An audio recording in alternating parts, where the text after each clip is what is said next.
Hello, welcome to Arcserve Unified Data Protection Sizing, Scaling, Best Practice Review. This portion will go over more specifically flexibility of the product, capabilities of backing up to different types of destinations. We'll also introduce you to whiteboarding, the solution. So let's begin. So Arcserve Unified Data Protection has lots of capabilities, lots of different scenarios. So, of course, understanding the environment, the pain points, what they're trying to get at, what qualifies the technical win. These are things to account for when you're looking to design a whiteboard, the product. You can then acknowledge what sort of resources you require, what physical servers, virtual machines that we can protect. So always start out of the primary site location where the data is important. Understand what they need for capabilities. Then design, of course, the architecture of the environment. Of course, you're going to need some information. Sizing is when we then discuss what sort of resources requirement for the backup destination. And then we can discuss, replication and then remote site configuration as well. So destination, we support a lot of different destination. We can back up to disk. We could back up to tape. As far as disk is most likely used first, we can archive to tape, usually therefore after. So understanding the different disk types of what the customers have is very, very important. We can utilize direct attached. We can utilize network attached. We also have the flexibility also doing SAN attached disk as well. Network attached disk is mostly used when they have a device that we cannot install an agent physically on. It's usually a network attached device that's either Linux based. If it's Windows based, then no issues. We support Windows storage server, so we can deploy agent on that, and that will allow us to better have better performance having agent on the systems. But otherwise, we can utilize CIFS and other different types of protocols, if you will, to access those devices. So, for example, you can set up the console, which is again on the left hand side. It's a point where we're managing.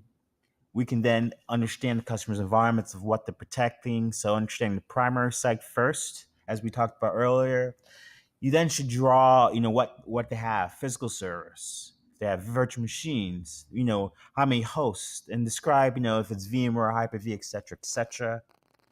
After we get rid of or understand the virtual, we then ascertain the physical environments. We can do Windows, virtual, Linux as well. Workstations is finally the last piece. Once we understand all that, as far as you can see, we can back up to CIF shares as our first example here. Also common way we can utilize CIF shares if they have already invested in an array or some kind of storage device. For example, a customer has Exagrid, Data Domain, the plethora of solutions that are out there. Typically, those devices are doing their own deduplication. They're doing their own compression. So it's typically not recommended for us to do our deduplication then. So this is a good example is where we can then do our backups to these file shares. So using a CIF protocol, you can easily create these file shares on these different devices, and you can then have a method of backup without investing more resources. Another example, if they're doing replication between hardware. Uh, our product, of course, has replication integrated. But again, if the customer already invested in hardware-based replication, we could still utilize the environment by, again, utilizing the CIFS protocol, backing up to the primary CIF share on the device. Then the hardware will take care of the replication, deduplication, therefore after. So that's the first flexible types of solutions we can provide with CIF shares, again, utilizing a hardware device already in place that we can't deploy agent on. Another type of shares that are out there that we can integrate with NFS shares.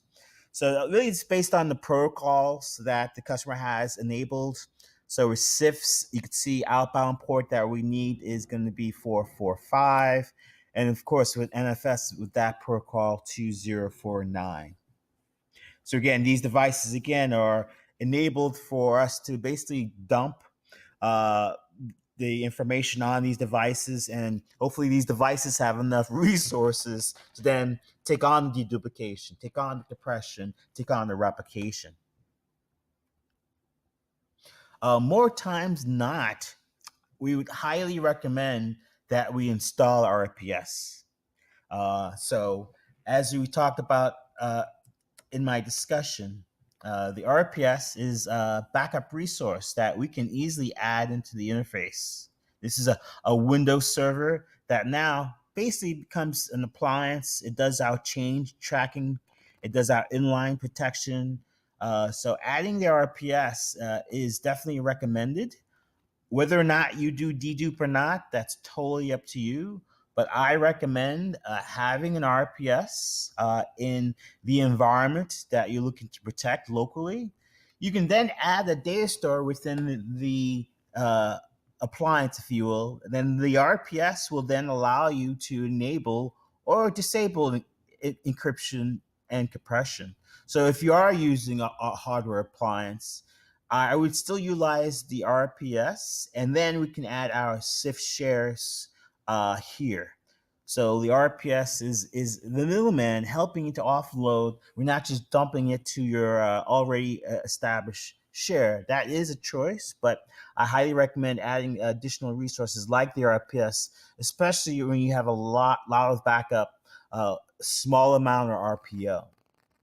So enabling dedupe definitely is also advantageous, but we can not use dedupe. So then the hardware or the share that we add here is going to again take the brunt of the data protection. So ensure that the deduplication is on these other resources, compression, replication. So without dedupe, we can definitely invest in our solution. We can then install the console you see on the left. We can then identify what we're protecting when we whiteboard, how many physical servers, virtual uh, workstations. And if we decide to use the RPS, again, we recommend the RPS to be installed locally. We can then have a local disk without dedupe if it's not a whole lot of data, or we can add the SIF shares with the RPS as a destination. Then that resource can then do its own dedupe. So without using our dedupe, we can provide another a resource to do most of the work. So again, we don't want to have dedupe in two locations. We only recommend dedupe once. If you don't have a resource that does deduplication, then I highly recommend that you turn on the dedupe feature when you build out RPS. With the RPS, we can then designate resources not only for the data destination, but we can also provide more resources for your destination and hash and index. With these resources, they can be local to that machine. As you can see in my example, my resources are all in my same drive. Of course, I would recommend that in most cases. I would have the hash and index on RAID. Of course, SSD can be used. This is the flexibility of the product. I would recommend the dedupe to be on some type of local disk or iSCSI SAN. I would not use CIFS for the dedupe destination. You can use CIFS for the data destination, the data storage, but not with deduplication. This is also where we can change our block size and enable, again, lowering resources by using SSD. Furthermore, we can enable encryption, compression, so we can further shrink the data and protect it. So anything in rest in flight is protected with AES 256-bit encryption. So again, when we enable dedupe, you get all the satisfaction of using less time. We're only going to protect the unique data because of our hash database. And also storage. We're only going to invest the unique data that's protected is only protected once. There's another great capability of the product is not only backup but replication. So in this sort of design or whiteboard, we have the console at the top. As far as what we're protecting on the left, again, it could be a physical server, virtual machine. In this case, it's an agent that we're protecting, but easy enough, it can be a host that we're doing agentlessly. We can then, you can see the deduplication occurring with the block-based protection centrally here with the RPS. The RPS is what is storing our recovery points.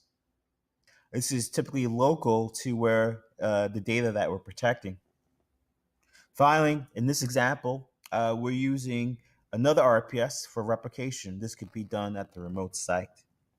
So this is a great example of an agent-based protection with replication, where the data stores on each RPS has local volume, either direct attach, fiber channel, iSCSI.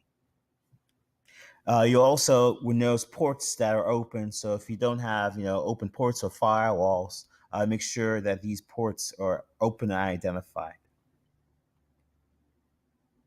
Furthermore, we could use replication with UNC paths. This is typically with an environment, a small environment that doesn't have a lot of data because again, UNC path is a file base. It's using a lot of the network traffic. This is also a good case where we have our own hardware, like a Exagrid. I would either turn on a dedupe on the device or turn off and use our dedupe on our hardware. This would then have to have a local disk for the dedupe, but it's all up to you and the environment. You may not need the replication if you have hardware already set aside. So replication is easy done between RPSs, whether you have a local or remote one. We can easily account for our RPSs, or replication, excuse me, between our RPSs when we create our plans. Of course, we need to understand the local RPS. That's where the local backups will occur. But as you can see, we can then send our data to the remote RPS. So these change blocks are now are being replicated to our remote site here in Buffalo. So when you create these plans, you can create different types of replication depending on whether you have point-to-point between your sites. If you have point-to-point between sites, then you can easily account for the RPS with the same console. Then replication easily done simply by clicking on the replication here. There are times where you don't have remotes, you don't have a point-to-point site. This is where we can connect to other consoles, like for example, an MSP, or in my case, I have a console in my Azure cloud. So I can replicate from this console to the remote console without a need for a VPN. I just need to have certain ports open as well.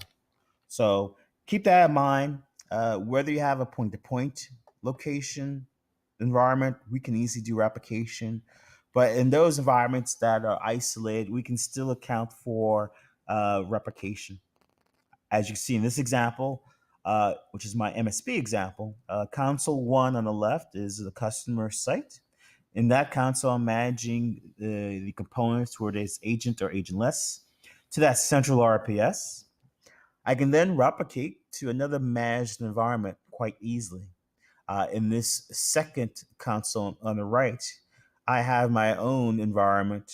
I have my own RPS. I can even provide backups there. Like if I'm an MSP, I can then replicate and have resources available for DR. So lots of capabilities again with the product today. Hopefully this was a great time going through the different capabilities and what hardware we can use, whether you have investment in the hardware or not, doesn't matter. You can still utilize the product, turn on or turn off certain features. Whether you need a solution that does replication built into the product, it's another great feature of our product. The deduplication is, again, you can turn that on as well. Well, thank you for your time today. My name is Gary Sussman. Have a great day.